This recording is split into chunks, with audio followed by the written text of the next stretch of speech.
балаларыңызды көлге суға түсуге жібермеңіздер. Себебі түрлі тері ауруын жұқтырып алуы мүмкін. Маған 9 жастағы ұл баланың анасы хабарласты. Көлге түскеннен кейін баланың басында түрлі бөрткендер, қызарған жара пайда бола бастаған.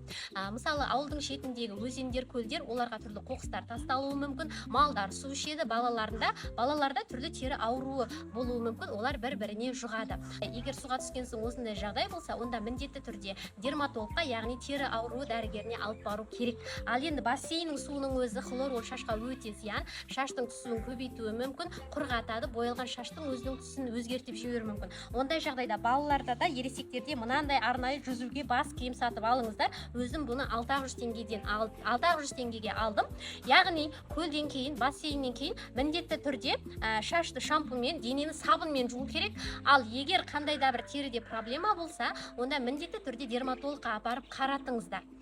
Және осы видеоны барлық аналарға жіберіп қойыңыздар. Ал сіздерде осындай көлшікке суға түскеннен кейін қандай да бір терілеріңізде проблема болды ма, комментарийге жаза кетіңіз.